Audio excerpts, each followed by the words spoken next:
Hello and welcome to this week's Australian Stock Market Report. This week we'll look at why as a country we need to invest in the next generation and how it will pay dividends for us.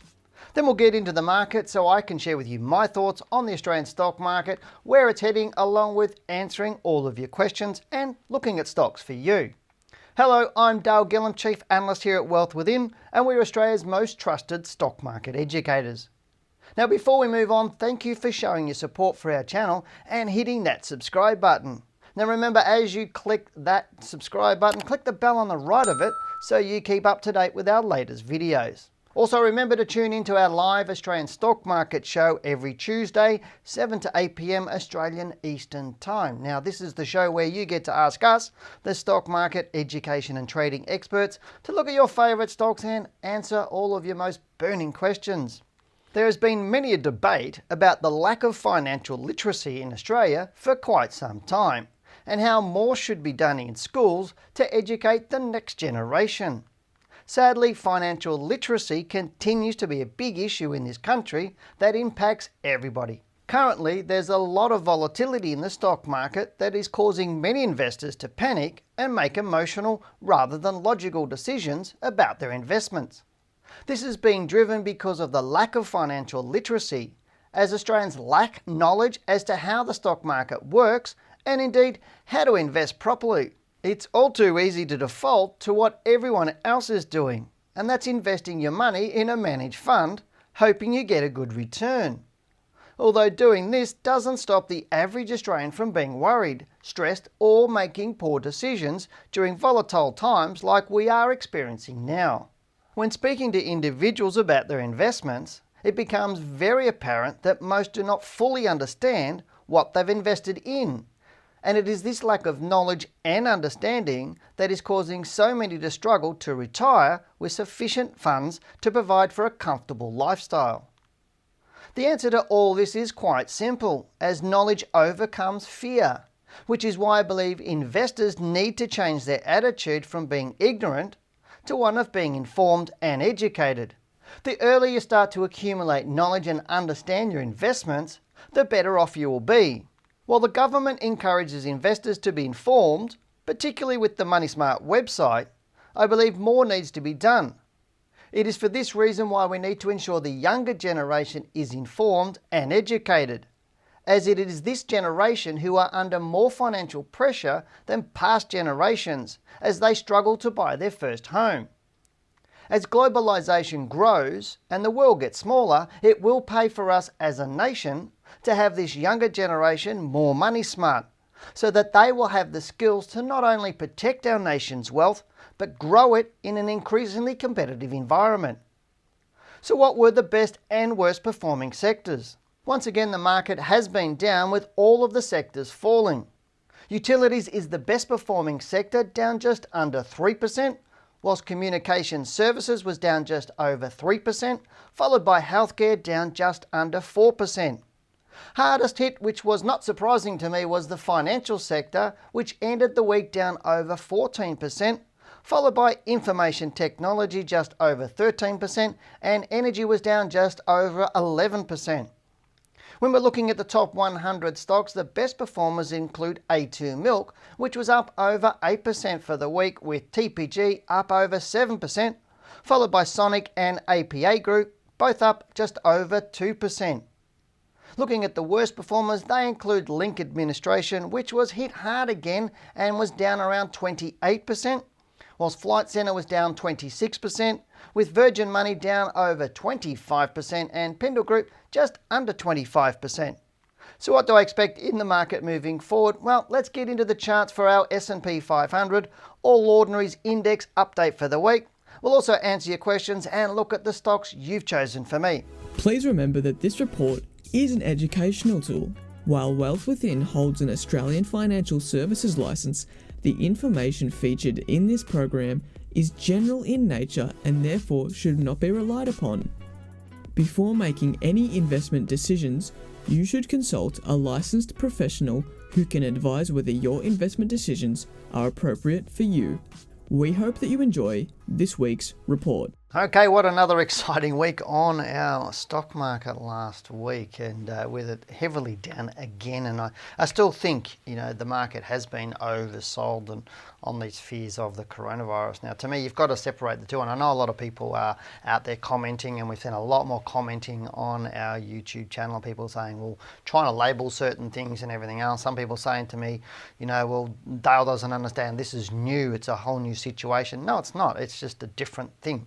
And so, the coronavirus at the moment is that world health issue, and I'm not discounting that. I don't discount it. It could go absolutely spread right across the world and cause a lot of issues. What I'm looking at is what's history done, and that's really what I look at. And when I say I've looked at these sorts of things, the coronavirus is just another label for another virus. I mean, SARS was the coronavirus. So SARS was in 2002 to 2004, just before, and it came out just before our stock market bottomed, and then our market went into the longest bull market right through to 2007 between I think it was March 2003 and 2007, but I think SARS came out about September, October 2002. So what I'm looking at is, as I've been through tech wrecks, I've been through Asia crisis, I've been through GFCs, I've been through the 87 crashes, which is, I've been through all sorts of things like the coronaviruses before, with other Ebola viruses. We're talking about also the world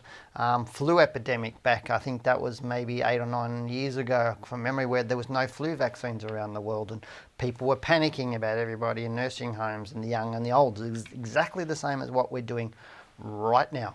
But it's just another label for the same sort of thing. When you look at the World Health Organization in their website and look at these sorts of outbreaks, we're constantly having outbreaks around the world. Every single year there's lots of them. What I want to do is separate what's going on in terms of that health issues to the market, because the market is separate to that. Yes, it will get affected by the supply chain, but right now the supply chain is still looking pretty good, because here in Australia we're panicking about getting toilet rolls and sugar and pasta and everything else. I mean, yesterday I went to the supermarket just to pick up a couple of veggies, and you couldn't find anything there in the supermarket in terms of that. But why?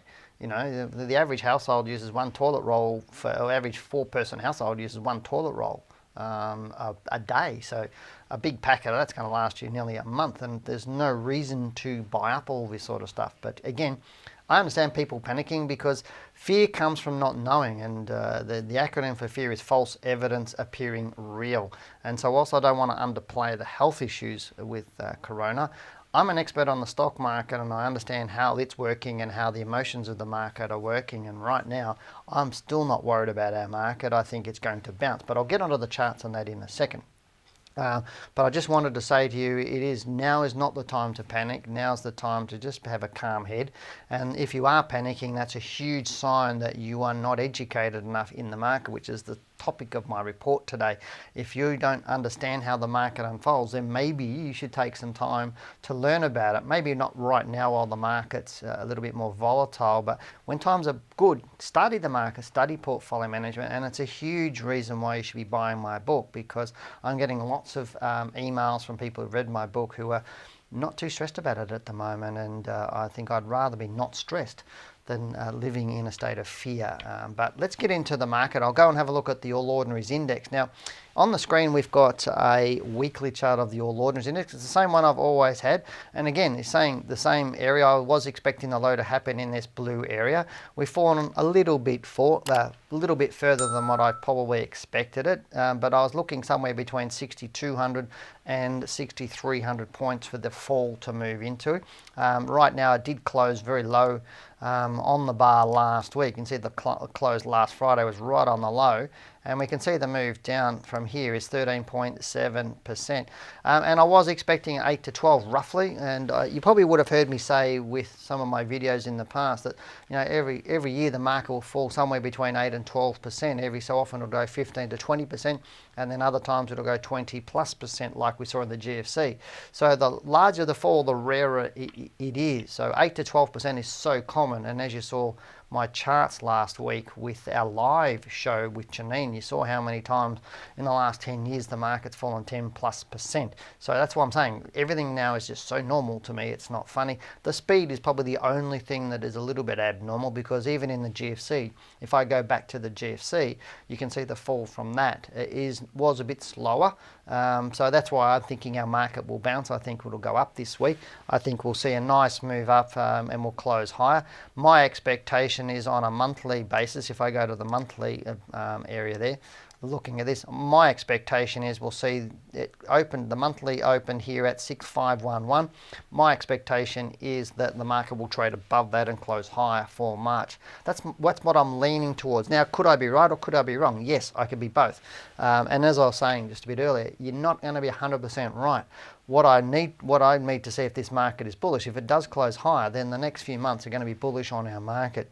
If we stay down here and we keep moving down, which I don't think is going to happen, because markets will always retest highs, and they did during the GFC. Would it surprise you to know that there was a couple of 10+% rallies during the GFC? The GFC was over in, I think, 13 months or 16 months, something like that. But we had a couple of different retests of previous highs through the GFC. So right now, nothing to worry about.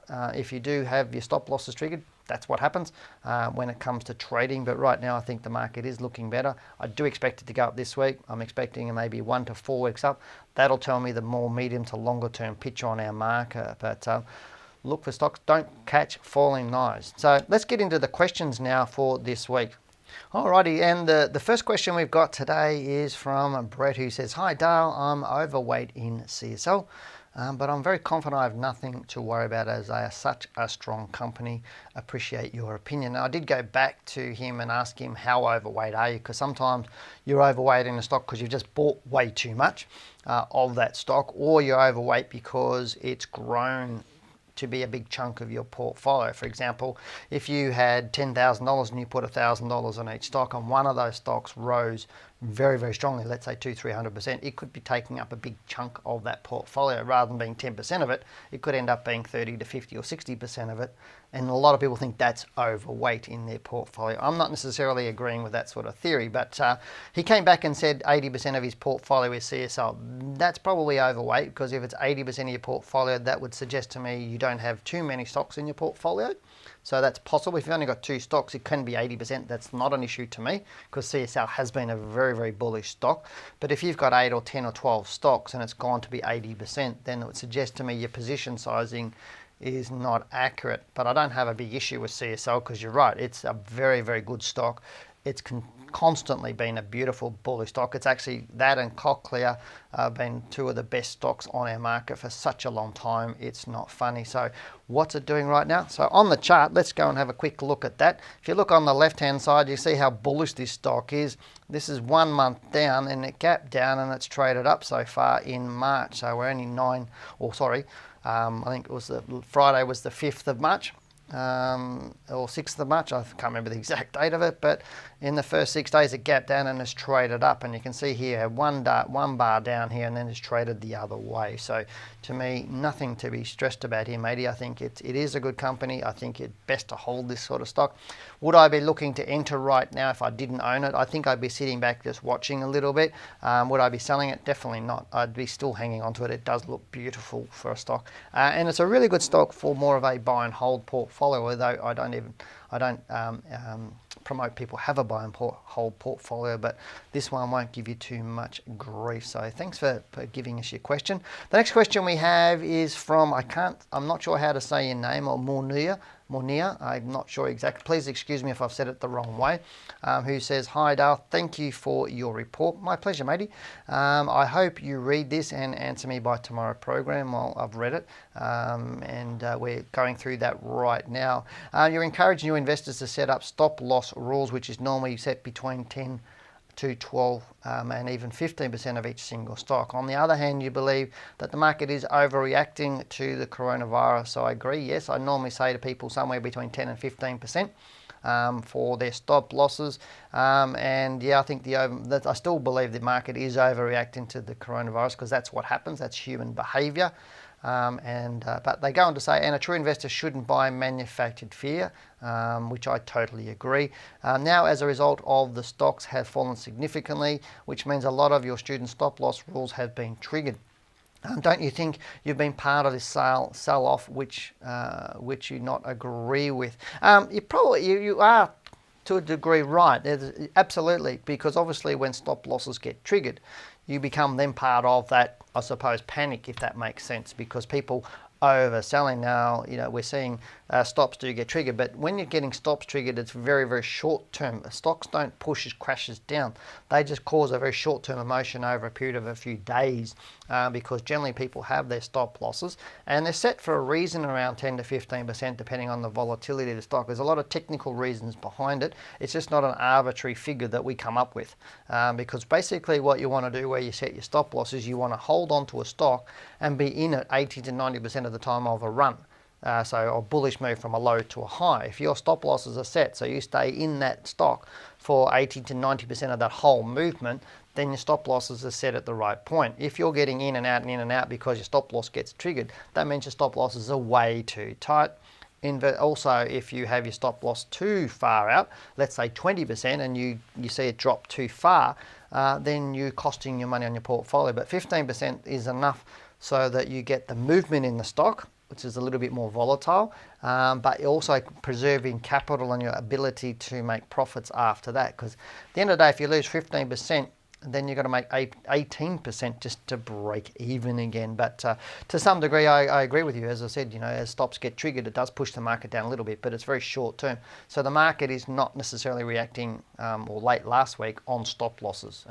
It probably a tiny little bit, but not anywhere near as much. But thank you very much for your question. It's really, really good to see you're typing those out for me. The next question I've got is from Tony, who says, "Hi Dale, what is your view on Stockland Group and why has there been a COVID-19 impact?"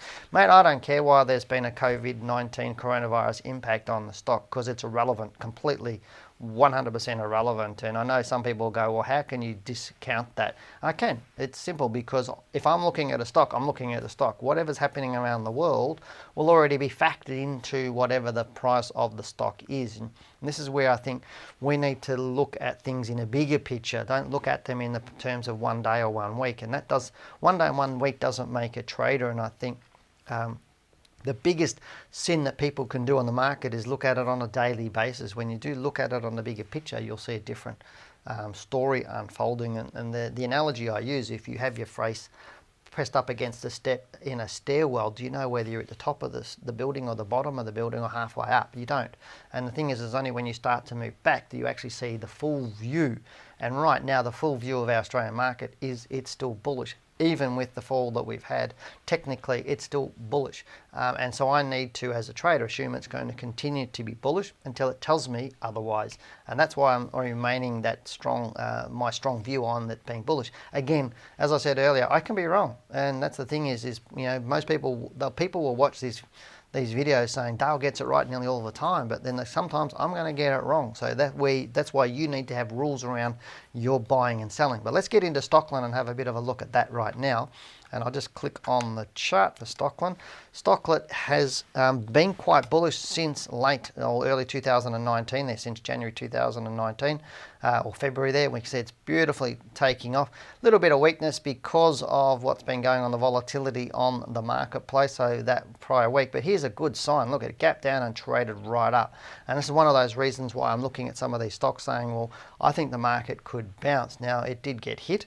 Why it got hit, I don't know, and I don't really care. It's, as I keep saying to people, it's not about what happens, it's how you handle it. And so if you own Stockland Group, how are you handling the trading? Do you have a stop loss on how you're managing the movements up? Because no stock just goes straight up without retracing at some stage and falling away. So you need to handle that.